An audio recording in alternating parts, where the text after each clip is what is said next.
Many of you, as I have been, as I am, are where you are in your life based upon what you believe. And it's not just what you think you believe on the surface, it's also your shadow beliefs that are holding you back from moving into the life that you believe you deserve. You have to believe you deserve to win. And sometimes it's not just that we think we're good, but that we've done so much, we must be worthy of winning. And sometimes it's not just who we are that we need to believe in, but what we've done. That sometimes you've got to outwork everybody, and you've got to be willing to do the things nobody else is willing to do, so you begin to convince yourself, man, I'm doing all the things everybody else is unwilling to do, so I deserve to get the results other people aren't going to get. Take ownership. Take extreme ownership. Don't make excuses. Don't blame any other person or any other thing. Get control of your ego. Don't hide your delicate pride from the truth. Take ownership of everything in your world, the good and the bad.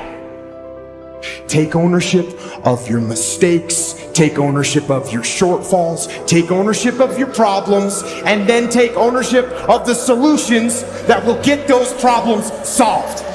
Take ownership and lead.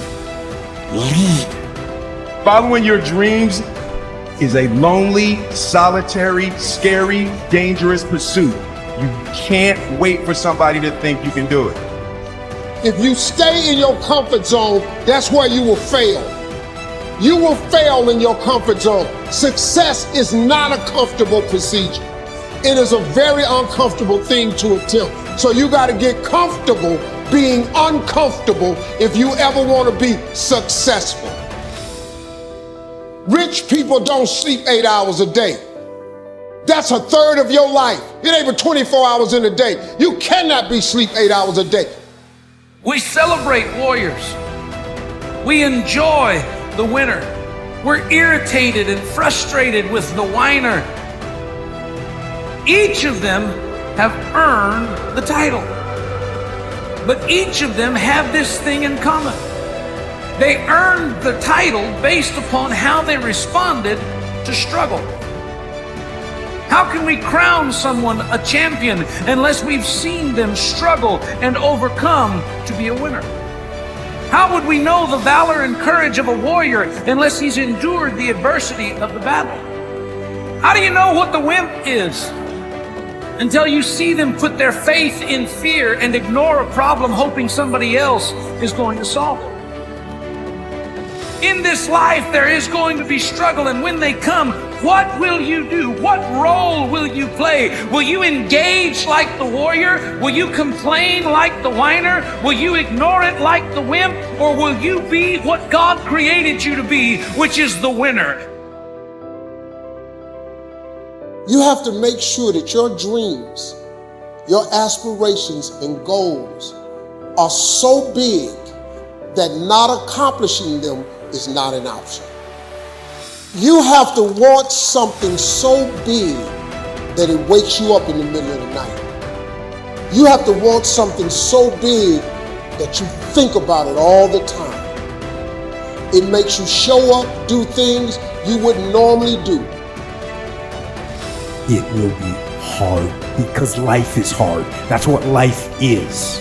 And these challenges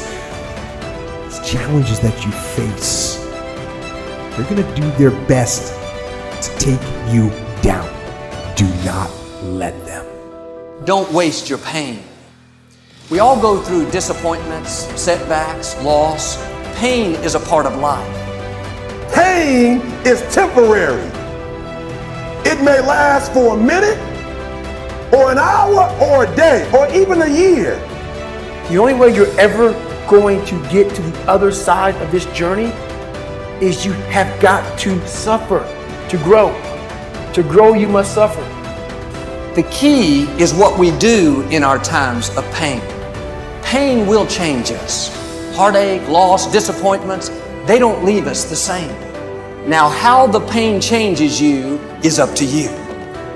really got to focus with all of your fiber and all of your heart and all of your creativity. You want to make your dream come true, you got to stay focused. Some people rather get even than get ahead. Stay focused on where you want to go. Stuff gets better if we work at it and we stay focused on where we're going. What I'm telling you is if you really want something bad enough, it's worth it. It's worth it. So start to feed yourself the worth question over and over and over again, not the cost question. Cost is a distraction. Worth is a focus mechanism. This is so worth it. It's so worth it. It's so worth it. Focuses you. Cost distracts you. So I want to challenge you today to make that shift of eliminating these distractions and elevating your level of focus. What I want to remind you of is on the other side of that suffering, on the other side of that sacrifice, on the other side of that laser focus is your dream. Remember, only the disciplined ones are free in life. If you are in discipline, you are a slave to your mates. You are a slave to your passions. Life's about self-discipline. We tend to do the things that are easy. Working out is where you can build that the fastest. It gives you instant feedback. Listen, getting successful, it's not a magic trick. If you keep doing what you've been doing, you're gonna keep getting what you've been getting. The easy path that calls to us to be weak for that moment, to break down for that moment, to give in to the desire and the short-term gratification. But the discipline will not allow that. The discipline calls for strength and fortitude and will. It won't accept weakness. It won't tolerate another breakdown. The discipline can seem like it's your worst enemy. If it was easy, everybody would do it. I need you to wake up every day and say, today ain't the day, but my day coming. And I will not give up. And I will not give in until I get to that day. I will not stop. I will not give up. I will not give in until my day comes.